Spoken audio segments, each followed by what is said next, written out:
All right, welcome to the Eric Tries Too Hard podcast. This week, I have a very special guest, Mr. Jesse Cannon, who I would say needs no introduction if you are a rabid listener of this podcast, because he's been mentioned many times by a number of our guests, in fact. But Jesse, thank you so much for coming on. It's my pleasure. I'm really glad to be here. Okay, so I'm trying to think of the best way to intro you. You have a fantastic podcast called Off the Record.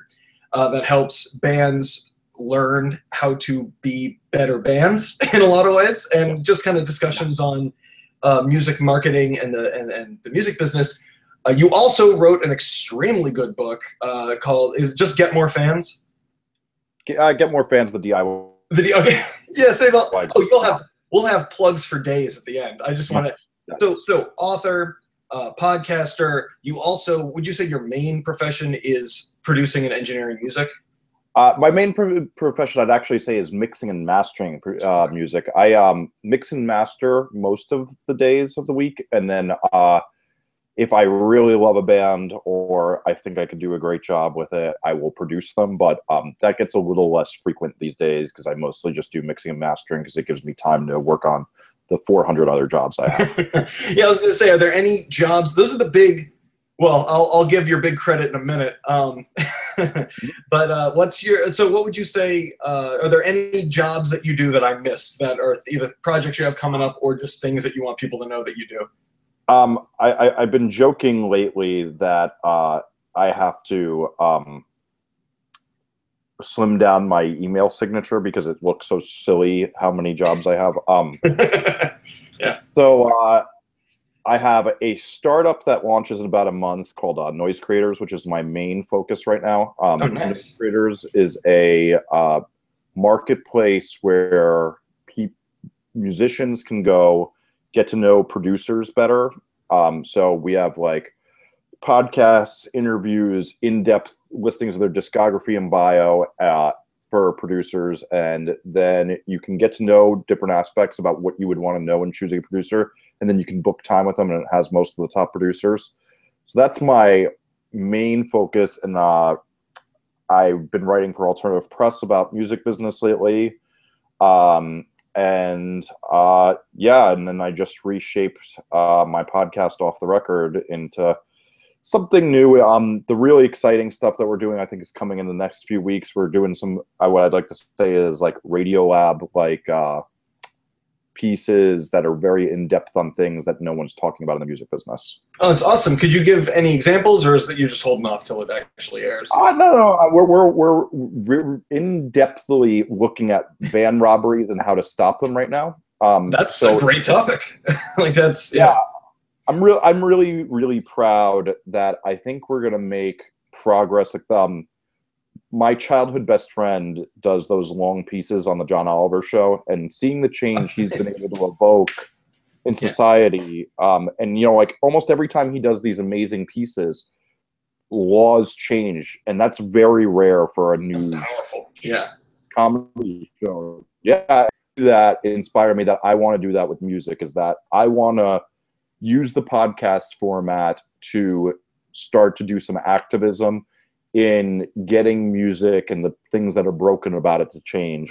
I tried to do a music startup that paid musicians fairly this year, and I went through on Off the Record why it didn't work. But I think there's too much bad going on in music, and while there's a lot of great stuff, but we need to push this forward because I think sadly there's a lot of people who are not. What's the word? Not seeing any urgency in making this world a better place is probably the nice way of saying it. I could be much meaner if I wanted to. I eventually want to turn the media stuff I do to making the world a better place. But right now, like, I'm satisfied at like dick jokes. I figure start a podcast. That's one. Dick joke step two, and eventually we'll get there. Well, okay, so this I like that. With the startup and and just people not wanting to make as positive changes in music, I had and this you may be you're at a different level than I am with the bands that you're working with and the kind of people that you're working with. So I could be way off base here, but this is something that I've believed very strongly is that we're not seeing a decline in people who on the fan side of things. really care about music. We're seeing people who a decline of people who want to see rock music, want to see bands play. I think that the EDM scene is doing just fine. Yes. I didn't think I've said it publicly because I think it's going to make too many people mad when I finally say it very publicly. This podcast isn't particularly public, so you're fine. Okay.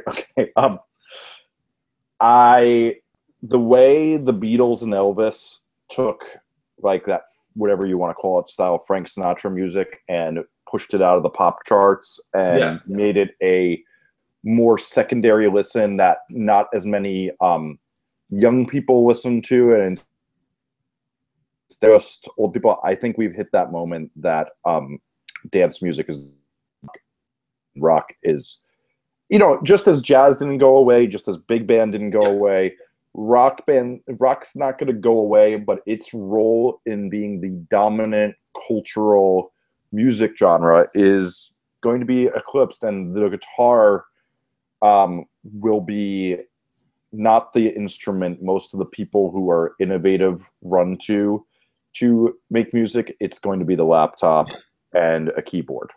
Yeah, the barrier to entry is a lot smaller now for electronic music. It used to be. Yeah. And which is actually interesting because it goes back to, I was just thinking about the cycle of, let's say we're talking late 70s, early 80s, or whatever years I might be getting it mixed up. It could be shifted a little bit, but when a lot of the 60s and 70s, what we consider now classic rock and other experimental rock, started fading out, and the genres that exploded at that time were disco and into new wave, which had a lot of element to, or like a synth element to it. And what I thought was so interesting to parallel to today, EDM's really big. So what rock bands were really, really big back when disco and new wave were taking over, it was these hair metal bands.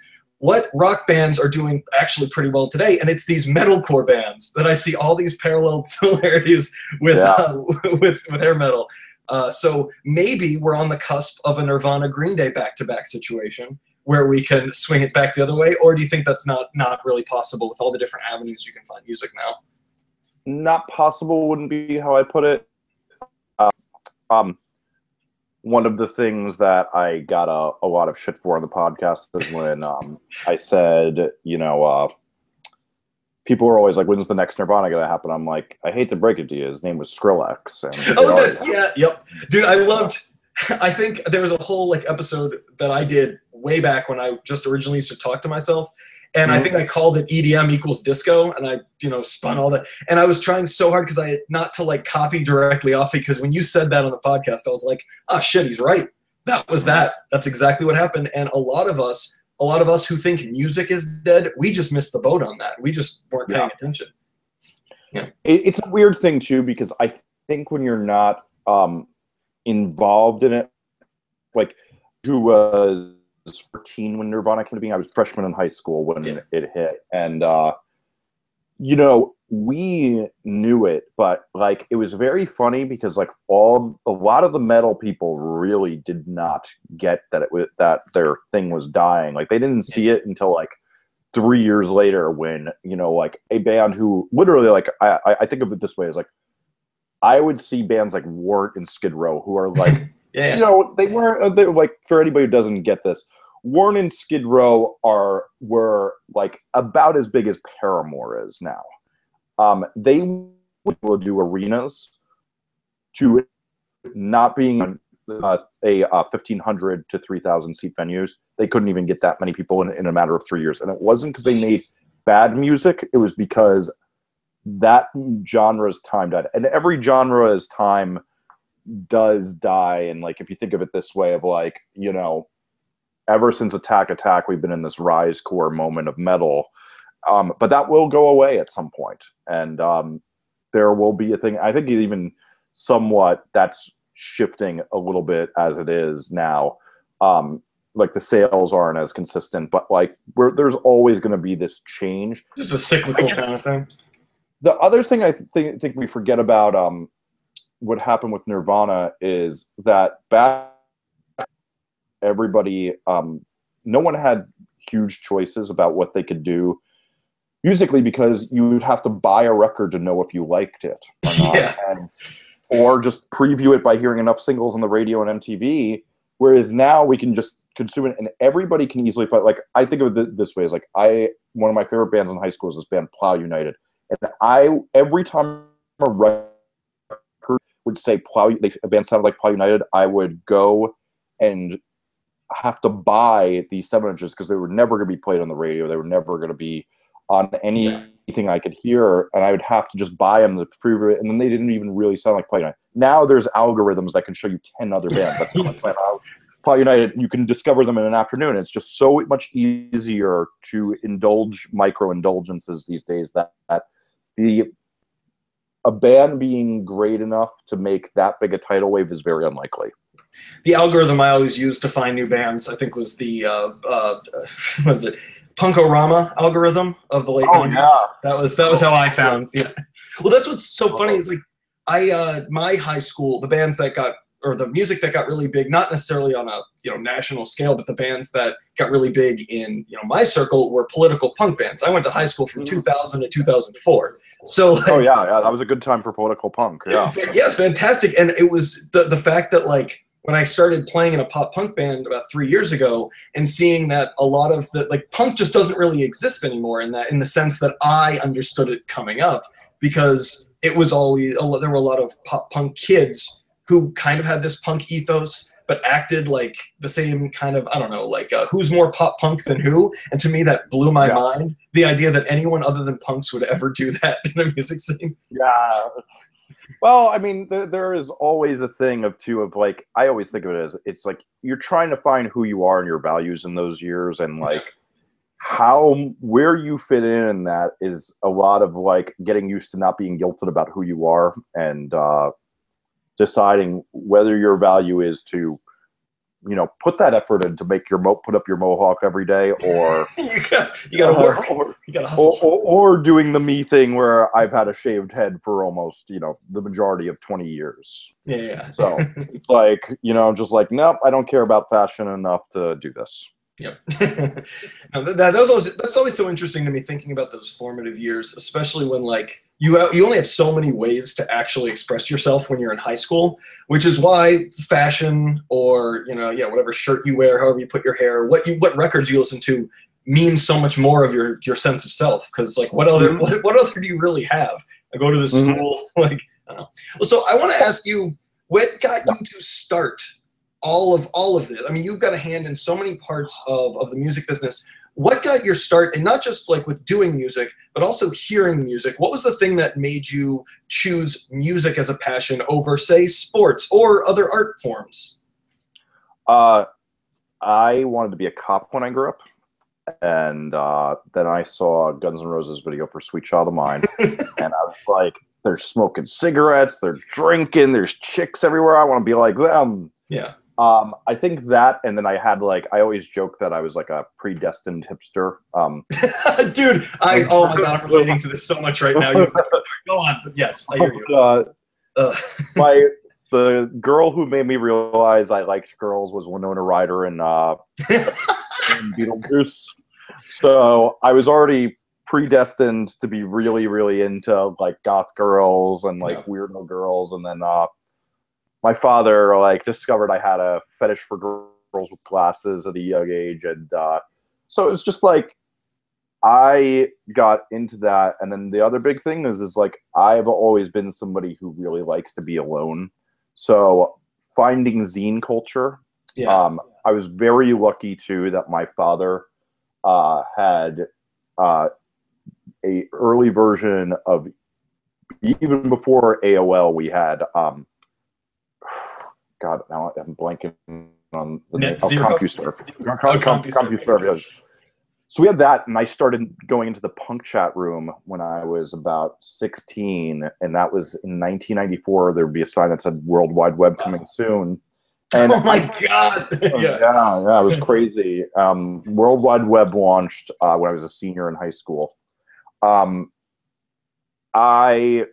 was lucky that I was able to indulge my many interests, and when I was growing up, I didn't identify with a lot of people because I was very politically motivated, and just naturally. My father's an advertising copywriter, and it helped me to be look out for bullshit.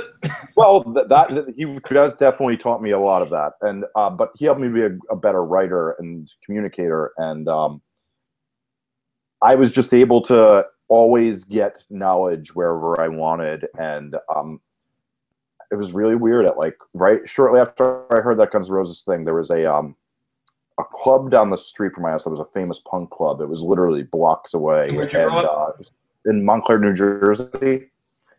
And it was called Something Different, and it was a restaurant during the day, and then at night they'd have punk shows, and you know, crazy popular bands like DRI and Corrosion of Conformity, and like, you know, these seminal bands are coming through all the time. And I saw that, and I was like, when I grow up, I want to do that, but have a recording studio in the basement of it, and but I want to write books as well. So everything I do today, I had already decided I was going to do at 12, aside from open a restaurant, which is probably going to happen. Nice. So, what do you cook? What are you going to cook? That's the funny thing. I don't cook because I like eating other people's food so much. I just like the business side of it. It sounds like you want to go to a restaurant. Yeah. That's the. I always joke that I spend all the money I make on eating because I want to taste other people's talents. That is not bad. That's not bad at all. Nope. All right, so that was like from day one. You had, but that's really amazing to hear. I have to admit, I expected the writing thing to kind of have been almost a consolation thing where you turned out you were good at that too. But that's cool. You were interested in that from day one. Okay, so I've been writing for different magazines since I think the first time I had a nationally published thing in a magazine, I was 17 or 18. In like Punk Planet, Maximum Rock and Roll. Then I started writing for Tape Op for years too when they first started. So it was just something I always did. But when my production career really took off, I hit a point where I said, kind of like what I was joking about now with the email signature, I'm like, I do too many things. I have to chop one out. And so I chopped writing out for a couple of years. What was that? I guess when was the first thing that launched you from when you were kind of doing this as a hobby into a career? Would that be when your production career took off? Or okay, yeah. So take me through that. Who were you working with, and what happened in that time span? So I at 17 started working at the world's largest freeform radio station, which is WFMU. It happened to be down the street from my house. I would record bands live on air there, and I'd meet a lot of them, and they'd need recording help. And I was lucky enough. I was an A&R man dash marketing person at a label called Go Kart Records, which was very cool. Yeah, absolutely. I had about 4 of those comps too. Yeah, Go Kart versus the corporate giant. So I would do that, and I was lucky enough that when I realized I didn't like doing that job, I had just come back from producing my own band's record. And I said to my boss, I'm like, I really can't work at a label anymore. This is not where my heart is. Production's where my heart is. He's like, great, I'll get you a job doing production. And he very nicely too, even though I'd probably produced about 50 records by that point, but like, it was like, I was getting paid like Doritos and beer. Yeah. Not real money, and I was just like helping out. He immediately just started giving me work and telling bands that wanted to get signed to the label they needed better production. Oh wow, God, that guy, that was awesome. Yeah, I'm very, very, very, very grateful to Greg Ross for doing that, and he still continues to be a good friend, and I still do work for him to this day. Okay, so this is something that I'm going to want to ask you more in detail about. Was this around the time when you worked with Leftover Crack? I worked with Leftover Crack was 2004. I think we did Fuck World Trade, but before that, I worked with Choking Victim guys. Okay, yeah. So the drummer of Choking Victim was the first person who ever shit on my music on the internet. Really? In 2003. Yep. Wow. He's very he's usually pretty good about that. He's a very good friend of mine, Squirt. This was 2003, keep in mind, and I posted it on a Leftover Crack thing. Great, it was awful. And I forget what it was. He had some joke that I was like, gotta hand it to him. It's a good fucking joke. It crushed me. Very, very funny guy. Actually, One of the things about all of those guys who are in Choking Victim is they are all three of them, three of the strongest personalities. They all went their separate ways to be band leaders of their own bands, and they all are fucking hilarious people. Yeah. That's awesome. I got the Leftover Crack gig because I was one of the only punk producers who knew how to use Pro Tools. I was one of the first people that Pro Tools, and so it was like really Steve Evans and I, and Steve's career just launched so huge by then that like we weren't really in the same price point either. But so I had recorded Indicate, which was a band that some of those Choking Victim guys had between Leftover Crack and Choking Victim. Was Ezra in that band? Those two. So Ezra sang and Squirt played drums, and then a couple other guys who I'm still really good friends with. But I mixed a record because they were on Go-Kart. And then when Leftover Crack went to record Fuck World Trade with Steve Albini, they were not happy with a lot of the direction that it went in, aside from the drums. So they hired me to put it in Pro Tools and then to start fixing it. And what really got me the gig was that the other thing is too is that Choking Victim is one of my favorite bands, so they knew me from shows, and then they knew I could do the job, and I'd been recording a lot of their friends' punk bands too. There was particularly one of my favorite bands I've ever done is this band called the Stockyard Stoics, who never got very big, but in New York, every New York punk band probably cites them as like one of the biggest influences. They're just a phenomenal band. They're now a band called the Regressives that's basically the same band still. And they make great music, and sadly, they're just a little older with real jobs, so they don't really tour much, but they're a fantastic band that if you like that type of stuff, definitely everybody should check out. That's really awesome. So yeah, I should mention Fuck World Trade is my hands down my favorite full length punk record. Wow. And I had no idea you worked on it until I saw it said Leftover Crack and Morning Glory in your bio on your site. But when you said you worked at Go-Kart, instantly I was like, oh, he recorded the best version of Rock the 40 Ounce, because that Go-Kart version is my favorite. But Fuck World Trade, that's amazing that you worked on it, and I have all the pre-production demos that I torrented before. Oh, that's funny. Yeah. But when the full record came out, it sounded so good. I couldn't believe the quality of that record. That's insane. You worked on that. Yeah, we worked. There's some crazy stuff on that record. All the string sections is very weird. We would go to the individual string players' houses and track them on a laptop. You individually track the string players? Or they all? I would bring a rack of $7,000 mic pre's, $2,000 microphones, into these people's houses, and literally just track into my laptop while they would listen to a mix over the top the individual string parts. And when I heard that record, I hadn't heard that record until the remastering came out this year, probably since we finished it. Yeah. And when I heard those strings, I was like, I still, to this day, cannot believe that we didn't track all those strings at the same time, and they worked. No, that's insane. I remember when the strings came in on, I think, I probably listened to it more than you have since, obviously. I guess, I always forget which is the titles, the pre-pro versus the other ones, but the Zero Population Growth one, which I think was track 2. Yes. I think it's the first time the strings came in on the record, and it was just I think I threw my headphones down. I was like, what? In a good way. I was like, this is... No! Yeah. The Franz Nicolay, who later went on to play in the Hold Steady, did all the arrangements, and he is a music theory genius. He's one of the most talented people I've ever known, and he makes great solo music himself as well. I've done a couple records with him over the years, and Franz just absolutely, he's who to thank for, Ezra and Sturgeon both really wanted to do strings, but they didn't quite know how to do it, and Franz is who made that happen. Yeah, and made it worked. And he's been behind so many other string things for so many other records, aside from ones I've done. If you look him up, he's just insanely good. Sadly, the new Leftover Crack record doesn't have a whole ton of strings on it. There's very diverse instrumentation, but the new record we just did is not as orchestral, I would say. But it is shocking. It does sound like a band that recorded the record 2 years later. Like this new one really does. It's shocking.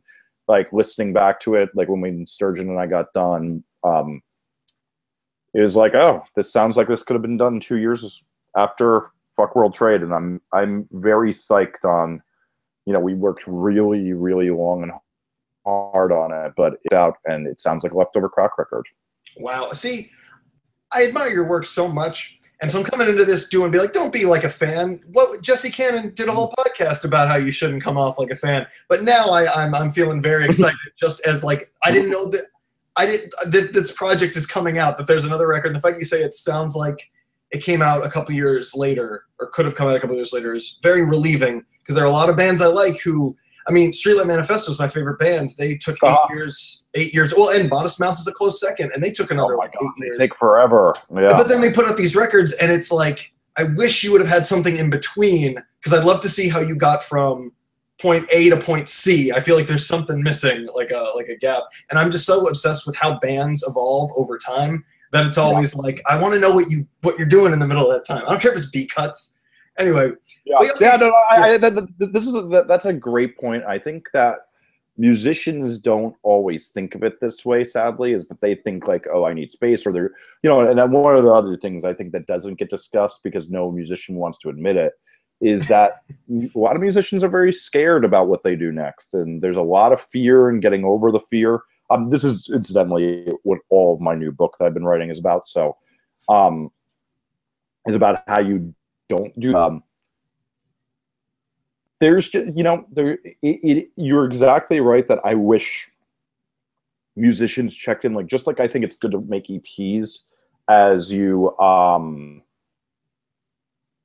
first start, so you can figure out who you are and get feedback and see, where you want to go as you first develop your sound. I think it's very helpful to check in and not just, make these grand statements every couple years instead. I mean, and so many bands now, because they can't afford to make a living music any other way, do release stuff more. But like my favorite band of all time is this band called Mew, and they put out a record every 5 years or so, and it kills me. But you also wait 5 years, and then like this last one's the first record I don't like, and I'm like, oh, I waited 5 years for a record I can't even listen to. Great. Mm-hmm. Yeah, exactly. And I know we as fans, it's like, well, what the hell? I mean, I don't know. What the hell do we expect? It's not our art. But it's at the same time, it's just like, I want to love you. Can you just help me love you? Can you just do it? No, that's really cool. So what's so the book is, you said, is about just in general, is it the overall process that goes so it's called Processing Creativity. So process was the right word then, yeah. Yes, exactly.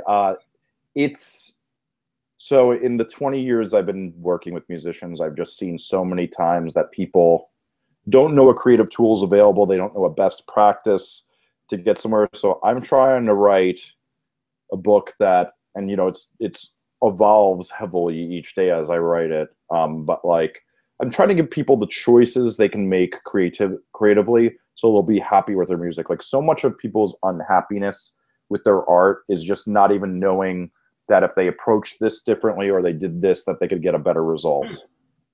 That's good. I bet that makes people who mix and master and produce whatever music.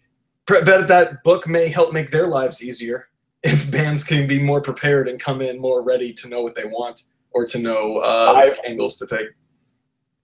If I can make the music world a better place by people understanding better decisions to make, I will be very, very happy, whether it's producers, musicians, whatever.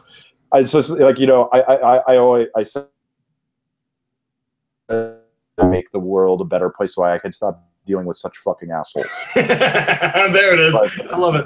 Yeah. Like, there's just so many people when they're creatively frustrated, they turn into monsters, and I'm really just tired of dealing with it. I can totally understand. I always came from a place of, I believe every artist needs a good, healthy dose of failure, especially early on. I mean, I think that's just goes for everybody who's trying to be really great at something. And I ended up, like I had mentioned early on when I was in high school, I'd post my music online and then just get relentlessly shit on which is, believe me, was well deserved in a lot of cases. But that taught me, it's like, oh, you can't just make something and go, I like it, so it's good. Like, you can't just do that. And a lot of people, and that's the other thing, is just being able to understand that just because you like something doesn't make it good. Or realizing that anytime, and this is such an intangible that it's hard for me to, I guess, argue this point to make other people understand it. But when you make a song or you make a piece of art, in almost every, hopefully there's a threshold that as you get more experience, this goes away, but I have a feeling it probably doesn't. You like it 10 times more than it, you think it's 10 times better than it actually is. That's like my intangible of just like, in a lot of ways, you end up thinking that, especially at first. And if you don't keep that in check and remind yourself, then you can become completely overindulgent and you can start being very unprofessional with those around you if you can't understand why everyone else doesn't see it the same. I don't know. Well, I'm just... well, so I think what's interesting, this is a great thought, this is something I've been writing about, is so the only music that's good is when you make music that you want to hear yourself. So you should think it's great because you should do it. I think, though, it goes into, it's not necessarily that you think it's better. It's like, you've done this, but some of the other factor that goes into the equation is the standards to have to get it to a certain place and things like that. And a lot of the time we lose our objectivity as creators, that we can't, because we understand and see all the things, we can't see it the way somebody says it. Like Greg, the producer who did the new Katy Perry record and did like Adele and Amy Winehouse, he has this great saying that the hardest part of making music is that you can never hear the song the way somebody does when they first hear it. Yeah. That's that's a good point. Like 20 years of reading interviews with producers, that's the single best assessment of the difficulty of the job I've ever heard. And I guess you being 10 times happier with it is actually like a good thing. And that's not the part to change. I think that sometimes what it is that also is that we have to challenge our standards of what we think is good enough to finish, and just keep practicing and hearing what details you can get better with and becoming a better version of what you do. Yeah. No, that makes perfect sense. And this is something I've heard a lot in athletics, but I think it goes with art as well. It's once you're operating at the, I guess, when you start to learn a new skill, you get really good at it, and then you think, I'm amazing at it, because you don't see all the other things you need to improve upon. You're kind of like at that level. It's almost like you're climbing up a hill, and you think you're at the top, and then you're like, I'm almost at the top of this hill. I'm about to be amazing at this. Then you get to the top of the hill, and there's a mountain there. And you're like, oh, now I'm good enough to see how much I suck and what I can work on to get better at that. There's a great book called Mastery from Robert Greene. He's the guy who wrote that book with 50 Cent about like financial stuff and success. He talks a lot about this in Mastery, is that, once you are a master at something, there's just a whole new plateau of what you have to deal with in order to do it. Like I always say, like, it's like, it's very hard for me to, like, when I try to give advice to people, like, my girlfriend's a fashion designer, and when I try to tell her, like, advice, I'm so in a different world, like, because I'm optimizing the tiniest details because it gives such a huge result that it's hard for me to see what's down there. And I think that is the thing, is it's like, when you hit a mastery level of a skill, it really opens these things. But that is the thing too, is that there is the same habits that go into getting you there that you have to do. And then you have to just kind of, like, Dr. Luke, the producer, has this great saying that there's 100,000 people in America that can make a pop song 90% as good enough to get on the radio, but there's only about 100 people that can do that final 10% that makes it a number one song. Yeah. And I think about it all the time, like, because I produce a lot of pop music, that there's always just a tiny detail that I'm missing that just doesn't have that thing that they have. And it's just training yourself to have higher standards and focus on the details that make something work, and learning what those details are that actually work, and not just things that you're making up and pretending exist. Yeah. Well, but I just spent yesterday. I spent probably at least 20 minutes talking about Dr. Luke on a podcast. Oh, really? We analyzed Kesha's animal record from an artistic standpoint. Yeah. Me too. I could not believe how much I like that. It's insane. We probably talked about Backstabber for a full 10 minutes and just breaking down the genius of it can repeat over and over again, but it's just like the incremental fucking great album. So what you brought up, and excuse me if this gets too tangential, because I think you're making a grander point, but just a small thing I noticed when you were talking about how with your girlfriend, you're coming from a marketing standpoint in music and creative standpoint. She's coming from a creative and marketing standpoint in fashion. And it's so interesting when two worlds or even like generations kind of clash in that way, where you both kind of know what you're talking about, or you both actually know. I'm about to make an example of myself, so I threw kind of in there, so I could, good caveat. But like, you both know what you're talking about, but even if it's a similar thing, the worlds are so different. It's like my dad's a famous jazz musician, right? Oh wow! Cool. And so like I didn't realize how awesome that was growing up because it just was normal to me. But it's like I'm a lucky boy. But well, if I didn't like music, I would nothing. But it's fantastic. Yeah. Well, so he's always been, he's in his 60s now. He puts on a record like every year, every 2 years. And he tries to keep up with technology and social media and everything. And when bands were getting websites, he learned how to make a website because he didn't want to have to go through anybody else, which was a nice, like a lot of, when iTunes came out, he was the first one doing what he could in his genre, which is jazz, marketing to an audience that would use iTunes, which did him very well. And he's always been on the forefront. And now that we'll go back and forth talking about how to make it in music, how to gain more. I'm trying to teach him about stumble upon audiences, but it's so interesting because like he'll say things to me like with his wisdom that I'll listen to, telling me what I should do for my music. But a lot of times I'm like, that's just not how the world works now. It doesn't work that way anymore. And I'll try to argue the same thing, and he'll be like, well, my fan base does not work the way that the people and it's just really interesting having those kind of discussions and learning that even though we're all doing the same thing, it's just the culture of the community, I think, definitely changes the strategies we should use. Well, it's particularly age groups will be a much different thing for marketing. Like when I do consulting, it's always like, it's almost like you're doing the opposite thing with some of these decisions when you're marketing to adults compared to children and or teenagers. It's okay. We can see children here. The audience for this podcast skews older. Don't worry about it. Nice. But Twyla Tharp, who wrote this great book on creativity called The Creative Habit, she talks a lot about this thing called a metaphor quotient. And so what that is that's your ability to be able to look at something else. So like look at fashion and then pull something from fashion and be able to bring it into your creative process of music. Yeah. And she talks about how you have to go out and learn that stuff and exercise your metaphor quotient to get to be larger, to be a great artist. And I think that's one of the things is like, you got to learn, like I often say that like my biggest inspiration as a producer is reading director interviews. Like right now I'm reading a Lars von Trier book. And it's like that gives me more inspiration than any record producer interview I do. Oh, jeez. No, dude, I don't care. If you have to take that, that's fine. Oh, no, it's fine. It's all right. Oh my god.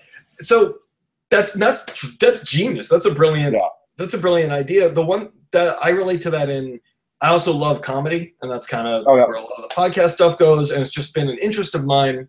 And I've been finding myself taking more inspiration from comedians and putting it into creating better music.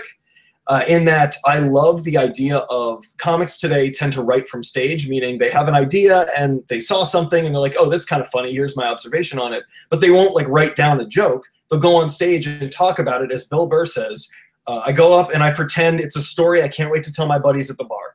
And they'll eventually work up these bits over time, just doing it, writing from stage. And they keep the stuff that works best. They maybe write it down if they need to, get rid of the other stuff, and keep going. And so like I've been doing that when I do like acoustic stuff. I'll just sing and play and kind of improvise on an idea and then edit much later and figure out where I want to take it down. And I think that works because you obviously can't do that. You can't write from stage as a band and expect to be welcomed back. Usually doesn't work as well. But like, yeah, no one likes to hear anybody's improvisation. But yeah, so it's just, and that's what I love with marketing, the amount of comics I talk to who really have, like, this is what I say. I think musicians need to learn more about the creative process from comedians, and comedians need to learn more about marketing art from musicians. Like, if they crossed over just a little bit on those two fronts, I think people would do a lot better. That really is true. Is that I think comedians really hate the marketing side because they're usually very enlightened human beings. I thought you were going to say neurotic, but same thing. Yeah, the same thing. I mean, really. I mean, one of the things in Jonah Lehra's book, Imagine, is, you know, they also say the thing that, like, you know, that they see a direct correlation in your number of neuroses just as in your IQ. Yeah. It really is like a connection to it. So yeah, I like that a lot. So going back to you, this is so funny. Every once in a while I hear an echo, and it's only when I start to ask questions about you. I think I'm just getting louder. Anyway, so with you, so your careers as a producing records is kind of taken off in the early to mid 2000s. So take me through that. Continue taking me through that. Like you're working full time. You had to put off writing a little bit. Was the Man Overboard thing the next big shift in your work, or was there something in between there?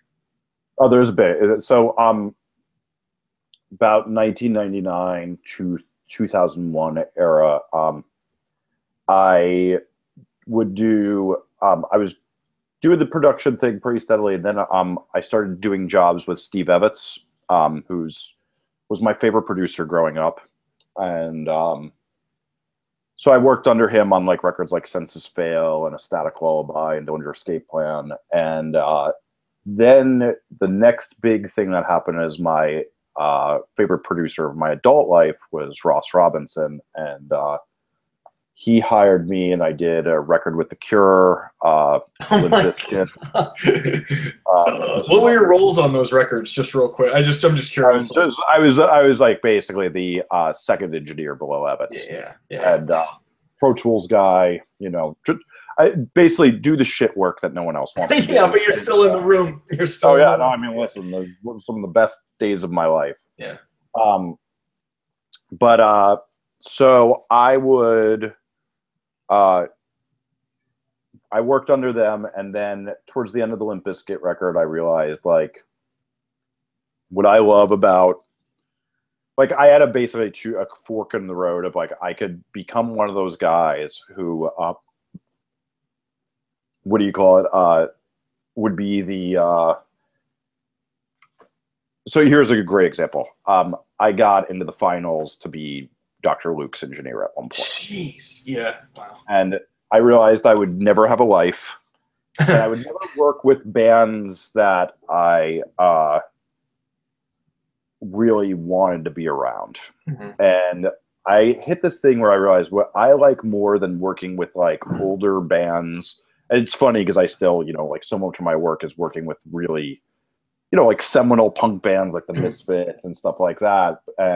But I realize I like working with a band that's on the brink and doing their first or second album a lot more than I like working with established bands making not their best work, or even just established artists. Yeah. Because it's just not the same creatively. Set in their ways, kind of, maybe? Just they know what they're going for already. The stresses aren't as interesting to me as doing development. And so you're an artist. That's where this all comes from, right? Yeah, I mean, I'm addicted to creating. I hated the stage because the stage was always just reciting. Yes. And, yep. I used to tour. Hated it. Hated it. I just wanted to make records. Sorry, but yeah, I relate to that. Yeah, exact same point. It's why I stopped being in bands. So, I chose to go back home. I took my studio out of my parents' basement, and I got a space, and then I got the space I'm in now, which has been for 10 years. I've been in this space. And I just chose to do that. But then, yeah, I guess so. Uh, I guess the next step in the evolution was when I guess shortly before I started managing Man Overboard, I started my blog Muse Formation, and I was thinking about the music business a lot. And they just happened to ask when I was looking for a band, and I happened to really like them. And that's when I had decided to become a writer more. So that was a big shift. And some of that was just challenging myself, like, the record production thing. While it still can be challenging, it's just not quite what it used to be in challenge, because I've just there's very rarely I see something new. Yeah, absolutely. And I've known a lot of engineers throughout the years, and the things that really get them excited, it's not necessarily quote unquote good songs or catchy songs. It's always something new. That's what they're chasing, from what I understand. It's always, I like it if it's something I've never heard before, because that's exciting. That makes perfect sense. Yeah. I need 1 second because somebody's at the door. Yeah, take your time. Yeah, you're good. Can you guys? Oh, he can probably still hear. I was gonna say, oh no, he's got headphones in. You guys believe Jesse's doing my podcast? That's pretty sweet. Because I'm lazy and I don't want to cut anything out, I can keep talking. So I wish I had a chat thing where I could be like, hey, what do you guys think I should say next? No, I just want to hear about a story. That Leftover Crack thing's really cool. I can't believe you worked on that record. You guys don't think I'm being too fanboyish, am I? Only for that record. I let myself slip for a little bit. Let's see. Oh, hey. Sorry about that. That's okay. Is it popping? It's a door locking incident. Oh, yeah. So you were saying? I was just gonna say, I know you've talked about this a million times, but could you take us briefly through the Man Overboard thing, and how much of your time were you just working on them as a band, as opposed to the other things that you're doing? There was, I mean, it's funny because I'm always working on a ton of different things, but I guess, God, I'm so bad at years of my life, but like they put out Hung Up on Nothing. I'm going to have to look at their Wikipedia to even know this stuff. So they put out, and I'd say it was about 6 months later, what they would do all the time is they'd hit me up and they'd say, hey, what do we do next? This is working. And I would just give them advice. And then we would just keep going. So I guess, that looks like that was 2008-9 when we were doing that. So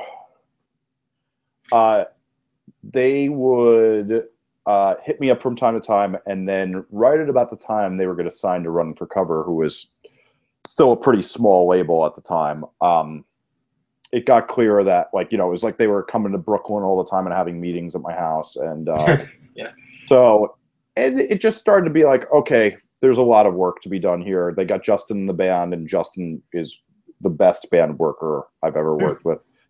And he's just really, really good at business. And so Justin and I would do it. But I mean, you talk about the workload, like it was, I would wake up every night for an hour just to answer emails and drive my girlfriend crazy. Just because there was a point that I never got under 1,000 emails a day. Jeez. Yeah. And it was just like a lot of that, the infrastructure wasn't there. Like, we didn't have a competent tour manager. We didn't have anyone competent handling merch or anything like that. So it's just like, dealing. I'd be the person dealing with the guest list, all that stuff, and it was just it was a lot. Yeah. So that came to a head around when we were finishing the self-titled record. It was really like I was going to have to either manage them full time or produce records for a living, and stop producing records for a living. And right at about that time, they basically made the decision for me. And, we went our separate ways, and about 6 months before that, I had stopped managing transit. Okay. So that ended my management career, and then well, you're fucking 2 for 2. Like you got a pretty good record. You came in, you had one great year, you set some records, and then you like tore your ACL, and you were done. Mm-hmm. That was great. No, well, I can correct the record in this way that not every band I managed did that well. Okay, I got you. There's a guy. I mean, I also managed a band called the Escape Engine in 2003, I guess maybe. And they were like the most played band, even though they were on a tiny indie on MTVX for a while, and like they just, it was very much the same things of just like we really took it to the fans to get them around. So it was like one of those things. Like we just, anything I do, it's always grassroots, and that was the thing. And once Man Overboard left, I was still managing one more band called Washington Square Park, and then basically when that band fizzled out, I was like, you know what, it's time to end this management thing, put out this book, and let this be the president of the world. Well, that's so good. I never have to do it good. again. You got something out of it other than the experiences, you were able to convert it into something else that you can have. That's really cool. So I'm going to ask you one defend pop punk question, and then we're because I'm not opposed to it. I cannot. You know what? You're like I heard Kenan Thompson from SNL and all that on those kid shows. Who he did let's be honest, from Good Burger. Yeah, I know. I just saw Less Than Jake play We're All Dudes in Baltimore a couple months ago. Nice. That used to be my go-to whenever I'd meet them at like shows years back. I'd always make a joke about it, and they'd always laugh like it's the first time they heard it. And I'm sure they were sick of that. Well, so he went on, I forget whose podcast it was. It could have been Chris Hardwick, probably Mark Maron. I think it was Mark Maron. And he went on his podcast, and who knows? I'm blanking on it. Doesn't matter whose podcast it was. It was one of those big ones. It was somebody who asked him, went to ask him about like, tell us about Good Burger, all that. And they prefaced it with, like, I know this is what everyone's asked you. Could you just real quick, let's go through it so any listeners who aren't familiar can understand. I have no problem. But Tim too, he was like, no, I know that's what people want to hear. I'll tell you all the crazy weed smoking stories about Good Burger. And I'm like, well, so with the Fen Pop Punk, this is the to summarize for anyone in the audience who isn't sure, basically the people who came here from the comedy podcast and not the pop punk stuff. Defend Pop Punk was were the words was defend, what was it, hardcore? Defend hardcore, was it the original shirt? So yeah, I mean, if you really think of it this way, is the original shirt is Defend Brooklyn. Oh, Brooklyn, got it. And then incidentally, my childhood good friend Justin Brannon from Indecision made it a most precious blood shirt that said Defend Hardcore. And this is very funny. Justin was one of my first friends on alt music hardcore in 1998. So it all comes around in a way. Ironically, now Justin's one of the heads of the education department for de Blasio's administration now. He's gone on to much better and bigger things. But so yeah, and it was just like, it was really the dumbest whim of like Wayne had the idea and told the guy who did their photoshopping, who's this guy James Corby, who was in a band called True Things and their merch guy for years, to make the design. It just was unbelievable, the reaction. When I do another podcast called Babe Talk with a girl named Ashley, who is the new producer on your show. For your, we had an episode where Zach from Man Overboard came on. We were like super lucky to get him. He was so cool. He talked to us about everything, and then afterwards he talked to us when we went off air and just told us stories after stories about like Warped Tour stuff, which was cool. But he had said that there were shows they played. And by the way, I was absolutely at one of them in Baltimore in early 2009, I think.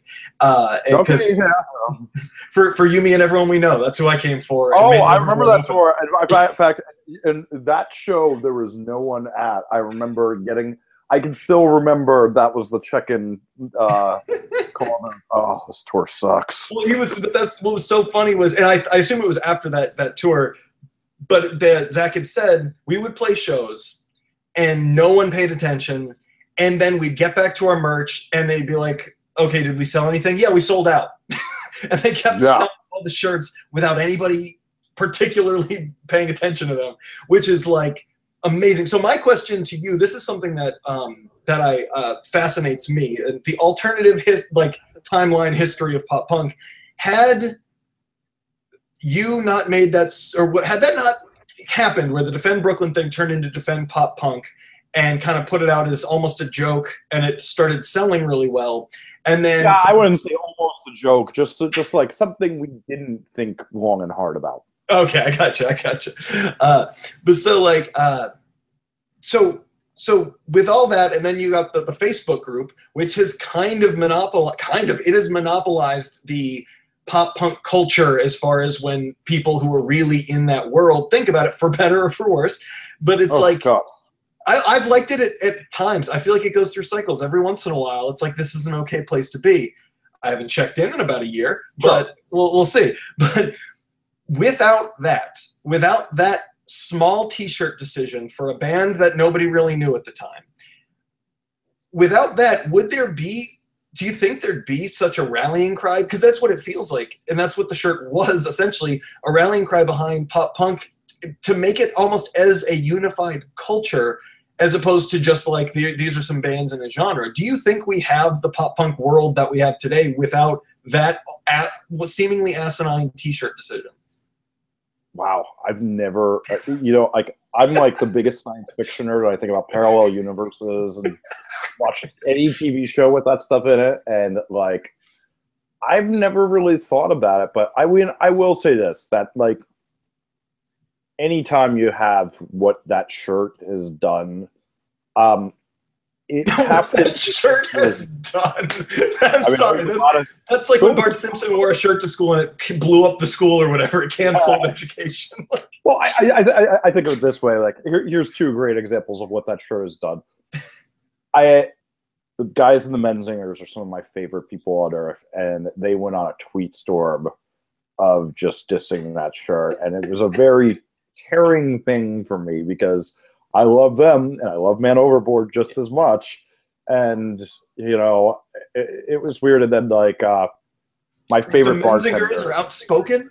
That's shocking to me. Sorry, keep going. My favorite bartender. It was like very funny. Is like he said something. He's like, oh yeah, like to defend pop punk shirts. I was like, and I like sent the thing to him. I was like, why you having to get personal with me? He's like, that's your fault. You did this. And I could just see the respect in his eyes like disappear for me instantly. So there's a thing to me that it's like, yeah, that shirt did something. But I will say this. This is a culture where kids are, I don't want to say the word bullied is now such a stigmatization, but kids are put down for their beliefs in the music they love constantly.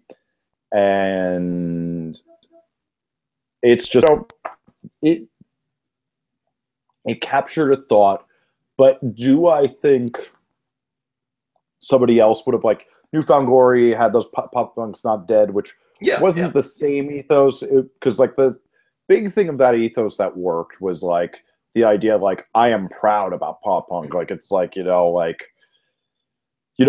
letting your freak flag fly, even though it's not that freaky. But I know, like, not anymore. Yeah, like it's just a thing, and I don't think. I always tell people is that you could wear that and it was a membership card for everywhere you'd want to go that tells people and it works, and it definitely advertised the genre and advertised the band and got a lot of people to go with it. That's and it also gives you the weirdest, funniest credit. Like, oh yeah, I know, it's like one of those things that, like, I mean, I exist in a world where there's not, like, I always say it, like, so, like, I live in Williamsburg, Brooklyn, the hippest place on earth, and, like, you never see a Defend Pop Punk shirt here. But, like, when people find out me, the guy they know as, like, the political nerd who does some books and produces some records, is involved with that, most people I know in my real life are like, what the fuck? But you know, how did that happen? Every hipster I know, and I like, it kind of goes back to what we were saying earlier, I definitely was born to be a hipster, and that's probably why I get so frustrated with them, because I see so much of myself in there. But like, yeah, it's like the kid of, I don't even know how to metaphor it, but like every hipster I know, if fucking Chad Kroger calls him up and says, you want to be the bassist in Nickelback, they're in Duluth like that night playing bass for Nickelback. That's a lot of, there's a lot of elitist jealousy. People would die to be in those positions, I think. It's always funny to me because, like, yes, I do meet people like that, but I do think that that's not necessarily the rule. But maybe I always joke that I'm a bad person to comment on what most hipsters are like, because I do such a great job of building a wall around myself so I don't have to deal with any of people's bad personality traits. Like, I was out at a DFA Records thing last night, and I had to, like, talk to some people I didn't know, and it was, like, just shocking to me to realize, like, oh wow, there's horrible people in this world I just never knew you were. Yeah, first job I had after college, I went to like a nice little like liberal arts, like very like hippy dippy college, and I get out into the real world, and the first like 3 office mates I have, all they want to do is say extremely racist and sexist things, and I'm like, oh, this exists? I thought this was like a parody that people did of people not from a heavily diverse and populated city. Like, oh, this exists. Never mind. Oh God, I know. I hate being reminded of that stuff. Yeah. Oh, yeah. Now I work at I work in the psych field, and cool. Extremely like every job I've had since my first one has been like extremely liberal, like very much like my boss came in the other day wearing his suit and like flip-flops or sandals or something with no socks to see patients. I was like, this is nice. This is where I need to be, isolated from the horribleness that exists in the world. Okay, so after Man Overboard, your managing days are behind you. What has been so then? When did the book come out? I know you've written a number of books, but the Get More Fans book, when did that come out? That was about a year after I stopped managing Man Overboard, I want to say. I think it was like almost a year perfectly. And what did that do in general for your career? Because this is a book that I mean, I know plenty of people who have bought it. I also know plenty of people who read the sample pages, and I know plenty of people who were saying, "Oh, if I can find a way to get it for free, then I'll read it." That kind of thing. And that's the issues of being an artist anywhere. Yeah. But like, so what did that do for your career, both in a sense of like your reputation as a writer, but also your name as a quote unquote brand? What did that do for you? It's funny. It's another thing I've like never really thought about, but I'm like, man, why haven't I thought about that?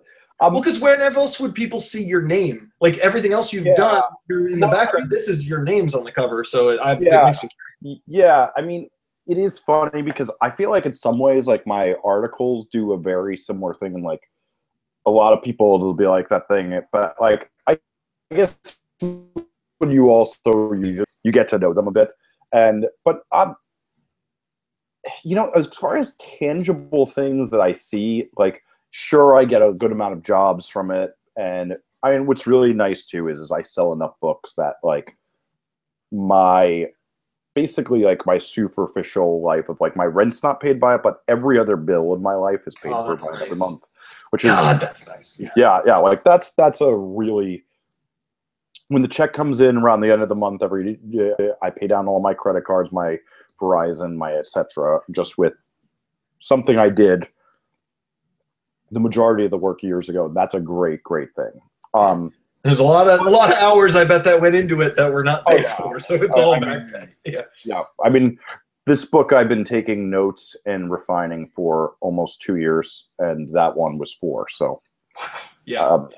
So it takes a long time when you're doing it part time.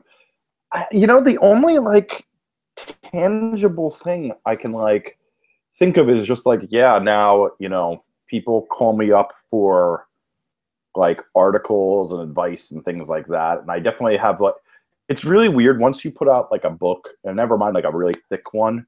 The other thing, people just assume you're smarter. Like I literally, if like one of somebody's problems in life is that like, if you feel like people don't take you seriously and see your opinions as valid, literally just take the $75 it takes and write blah, blah, blah, blah, blah. It's for 750 pages. And it doesn't matter what it is. People will take what you say seriously and think you're a much smarter person than you actually are. So that's the tangible thing I could say about it. That's fantastic. No, that's good. It gave you some. Well, you know what? It gave you some credential, but it was something that you did. Like that's always something that's really hard to do. It's very rare that somebody does something, puts their name on it, and that's what gives them the credentials. Like when I tell people, like the guest that we were able to get for Babe Talk after we had Zach on. Like we just say, oh, Zach's been on the podcast. And then it's like, I would love to be on the podcast. When can we do it? That kind of thing. I may or may not be using your name plenty to do that. Like, but no, but seriously, like the fact that at the end of the day, you're not just like, oh yeah, I interviewed so-and-so or I worked on so-and-so's project, but so-and-so was the one who like became the star.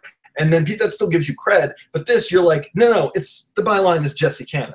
So that's me. I did that. I built my own credibility, which is I think pretty satisfying.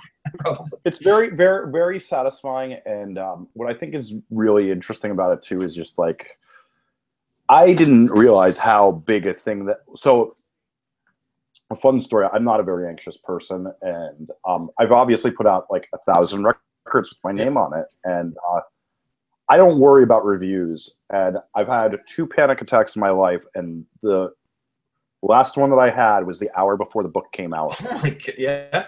Thinking I was going to make a fool of myself because this was the first time my name was out there.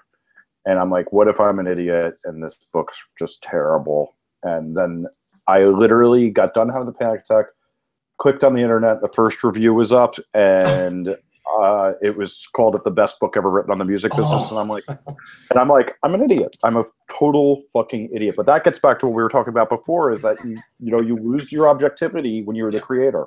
Yes. Oh, absolutely. And you just have to hope. And I mean, with music, it's even less, it's a little less scary because then you're just like, well, you just didn't get it. Or you can be like, it's not like you were making a definitive statement. But no, that's a very good point. Anytime I put out an article, like, for instance, like just for the Babe Talk website, I write articles. And one article that I wrote, I must have wrote it 3 months ago. It was just, they asked me for a quick review of record review of the new Story So Far album. Typed it up, sent it in, and I get a notice like, oh yeah, we're going to put it out this week, which, I made it months ago, so it's a little not timely, but I don't give a shit. But now I'm like, what did I put in there? What the hell did I say? And how is this going to bite me in the ass on Twitter?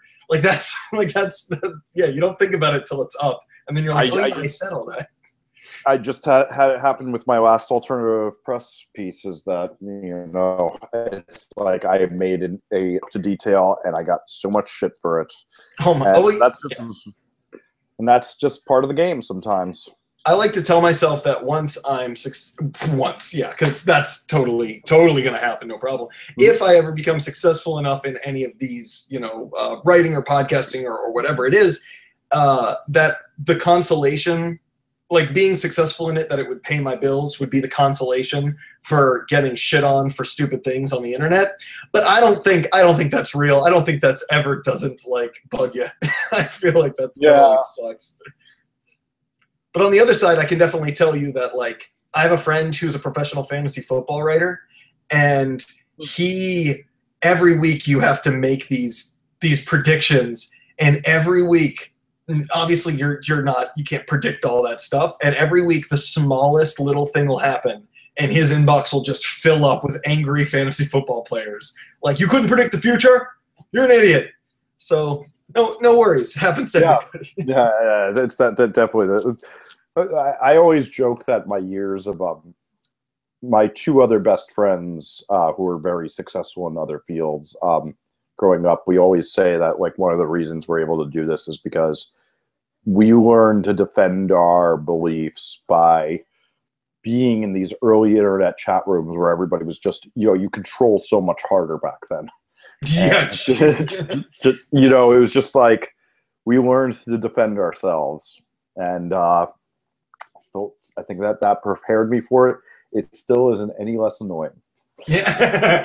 I like that. All right, well, as we're wrapping up, tell me, is there anything, anything else that you wanted to like get out there, as if you don't have because I know you don't have any other outlets for your ideas and belief. That, and also give me any plugs of anything that's coming up or anything in the past that you want to plug, anything at all.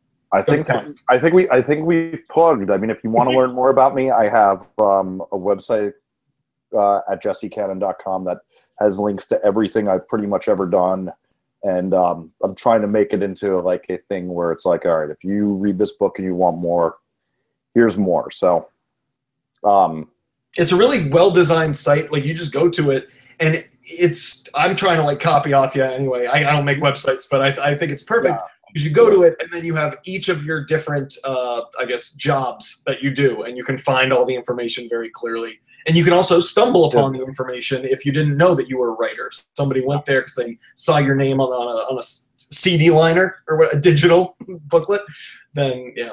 It's always funny when you can look at the thing, the web analytics, and see where it comes from. And like the majority of the time that people are actually looking up are usually like a record I mastered. So it's always funny that they're not really going to know a lot of the other things I've done. So it's like, they go in and they see some credit on a thing, and that's where it comes from. So it's kind of funny. All right, excellent. So where can we find you on Twitter? At Jesse Cannon. Where can we send our complaints for minor incorrect issues? For all the typos of the 750-page book. Yeah, exactly. Yeah. All right. Well, thanks again. Thanks so much for coming on, man. I really appreciate it. I'm so glad you had me. Oh, absolutely. All right. I'll catch you later. See ya. Yep.